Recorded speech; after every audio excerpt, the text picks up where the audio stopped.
Ocean Bay, and Joey Logono wins Talledega. Kurt Busch, Chase Elliott, Kevin Harvick, Ricky Stenhouse, the top five.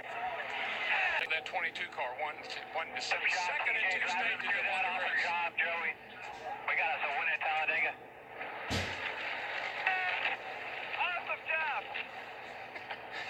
He can finally talk. Great man, guys. Great man.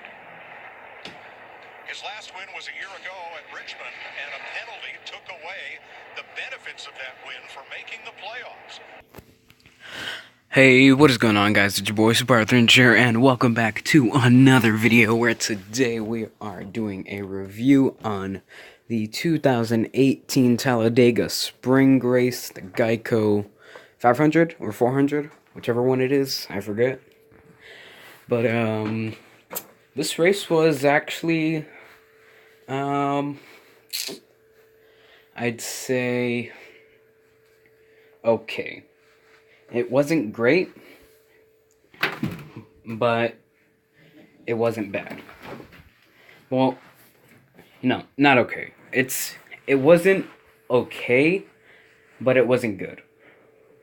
It's like, if I were to give it on a scale of 1 to 10, I'd give it like a 6 or 7.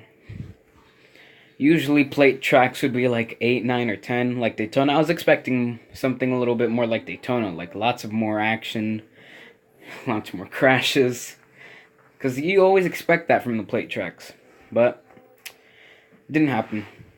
There was one big crash that 13 cars were involved in. There was another one earlier where 3 cars were involved, so I mean, there were some crashes. The big one happened, which was obvious.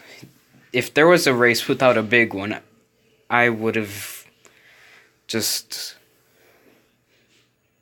I don't know. I honestly don't know what I'm even talking about at this point. The winner was Joey Logono, as you saw earlier.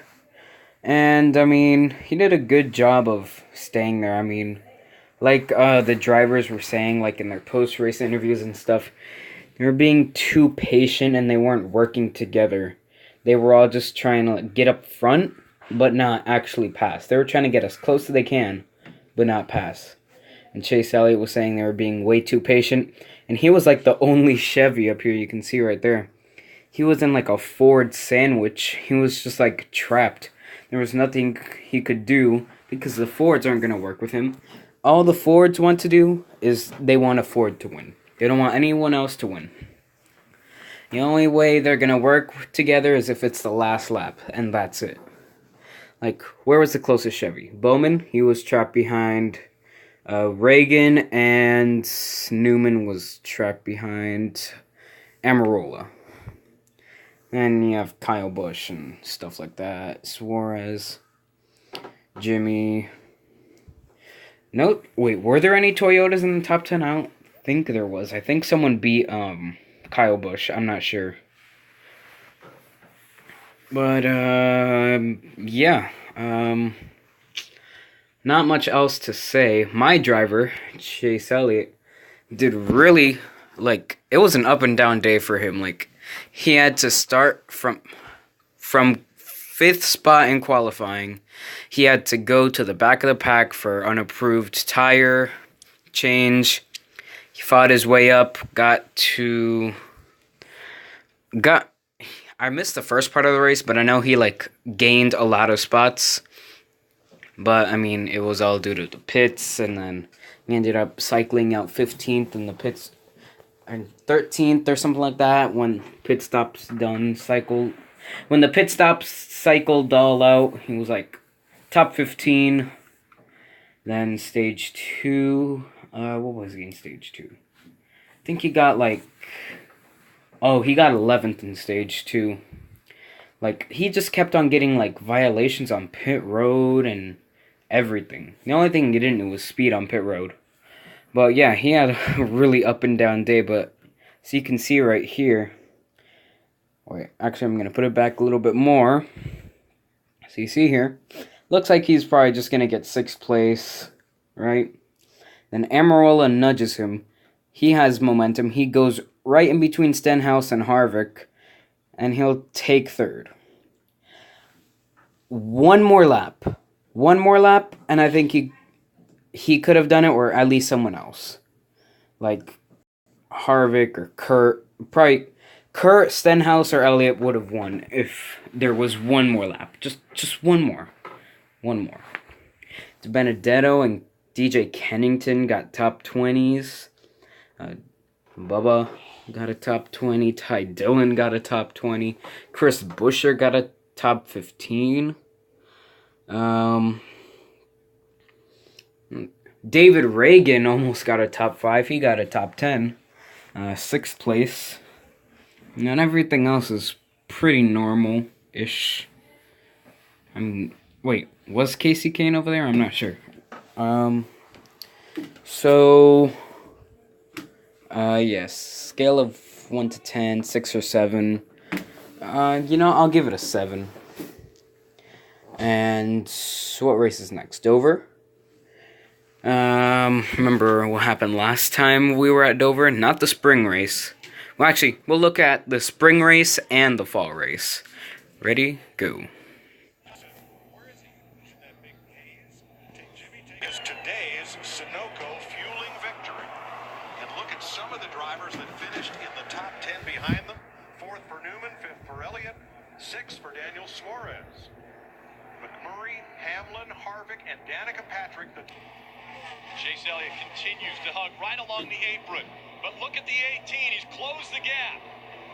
The 18 almost on the back bumper of the 24. The 18 has absolutely nothing to lose. He's already advanced into the next round of playoffs. He's just trying to get more points. He can take more gambles than Chase Elliott can. 2 laps to go. 2 miles remain. Chase Elliott fighting for his first win in the Monster Energy Cup Series.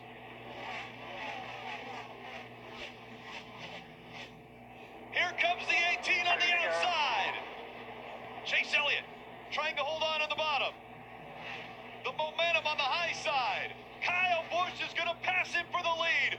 1 lap to go, presented by Credit One Bank.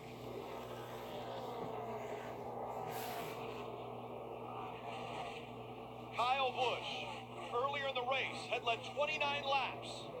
But as he goes by the 24, Kyle Busch looking to get back to victory lane.